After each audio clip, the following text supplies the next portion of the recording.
নমস্কার বন্ধুরা, আশা করি সবাই ভালো আছেন। মনিকার রান্নাবান্না চ্যানেলে সবাইকে স্বাগত জানাই।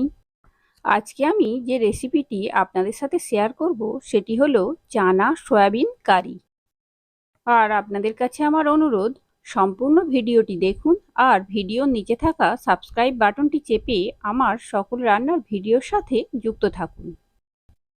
এই রেসিপিটি তৈরির জন্য গরম প্যানে 2টি শুকনো লঙ্কা, কিছুটা গোটা গরম মশলা, 1 চামচ জিরা, 1 চামচ ধনিয়া হালকা ভেজে গুঁড়ো করে একটি মশলা বানিয়ে নেব।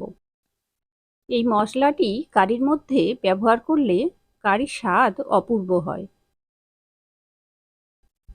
একটি প্রেসার কুকার নিয়েছি। প্রেসার কুকারের মধ্যে 1 বাটি পরিমাণ জল দিলাম। জলের মধ্যে 1 চামচ পরিমাণ লবণ দিলাম। 10 মিনিট গরম জলে ভিজিয়ে জল ঝরিয়ে নেওয়া সয়াবিন এর মধ্যে দিয়ে দিলাম।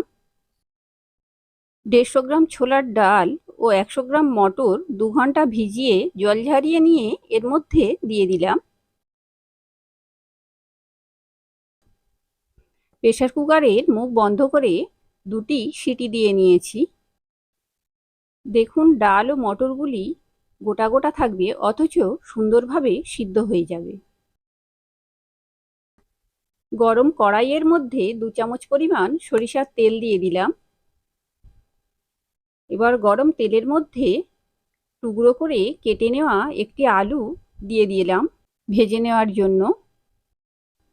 আর আলুগুলি ভাজতে ভাজতে আপনাদের কাছে আমার অনুরোধ, আমার এই ভিডিওটি যদি আপনাদের ভালো লেগে থাকে লাইক, শেয়ার ও কমেন্টস করতে ভুলবেন না। 1/2 চামচ লবণ দিয়ে নাড়াচাড়া করে আলুগুলি লাল লাল করে ভেজে একটি পাত্রে তুলে রাখছি। আবারও গরম কড়াইয়ের মধ্যে 2 চামচ পরিমাণ সরিষার তেল দিলাম। গরম তেলের মধ্যে কিছুটা পরিমাণ গোটা গরম মশলা দিলাম। একটি তেজপাতা ও একটি শুকনো লঙ্কা দিয়ে একটু নাড়াচাড়া করে সুন্দর ফ্লেভার বের হলে এবার এর মধ্যে 1/2 চামচ পরিমাণ গোটা জিরা দিলাম। জিরা দিয়ে একটু নাড়াচাড়া করে পিউরি করে রাখা একটি টমেটো দিয়ে দিলাম। টমেটো একটু ভেজে নিয়ে এর মধ্যে 1 চামচ পরিমাণ হলুদের গুঁড়ো দিলাম। 1/2 চামচ পরিমাণ লঙ্কার গুঁড়ো দিলাম। মশলাগুলি খুব ভালো করে কষিয়ে নিয়ে এর মধ্যে 1 চামচ পরিমাণ আদা বাটা দিয়ে দিলাম। আদা বাটা দিয়ে জাস্ট একটু নাড়াচাড়া করে নিয়ে এর মধ্যে 1 চামচ পরিমাণ চিনি দিয়ে দিলাম। এতে স্বাদে ব্যালেন্স আসে। মশলা খুব ভালো করে কষানো হয়ে গেছে। এবার ভেজে রাখা আলুগুলি দিয়ে দিলাম। দিয়ে মশলাগুলি ভালো করে আলুর সাথে মিশিয়ে নিয়ে আগে থেকে সিদ্ধ করে রাখা সয়াবিন, ছোলার ডাল ও মটরগুলি দিয়ে দিলাম। দিয়ে একটু নাড়াচাড়া করে নেব। আর আমার সকল রান্নার ডিটেলস ভিডিওর ডেসক্রিপশন বক্সে দেওয়া থাকে, অনুগ্রহ করে দেখে নেবেন। 5 থেকে 7 মিনিট মতো কষিয়ে নিয়ে 1 বাটি পরিমাণ জল দিয়ে দিলাম। কারি সিদ্ধ হতে দিয়ে একটি ফ্রাইং প্যানের মধ্যে 1 চামচ পরিমাণ সাদা তেল দিলাম।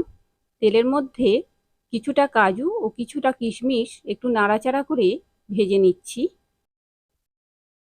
জাস্ট 1 মিনিট মতো নাড়াচাড়া করে ভেজে নিয়ে এগুলি ফুটতে থাকা কারির মধ্যে দিয়ে দিলাম। সবাই ভালো থাকবেন। আর মনিকার রান্নাবান্না চ্যানেলে নতুন হলে প্লিজ আমার এই ছোট্ট চ্যানেলটিকে সাবস্ক্রাইব করতে ভুলবেন না। বাড়িতে এইভাবে চানা সয়াবিন কারি তৈরি করে রুটি, লুচি ও পরোটার সাথে পরিবেশন করবেন, আশা করি ভালো লাগবে। সবশেষে ভেজে গুঁড়ো করে রাখা 2 চামচ পরিমাণ মশলা দিয়ে দিলাম। সম্পূর্ণ ভিডিওটি দেখার জন্য আন্তরিকভাবে সবাইকে ধন্যবাদ জানাই। শীঘ্রই দেখা হবে নতুন কোনো রেসিপির সাথে, নতুন কোনো ভিডিওতে।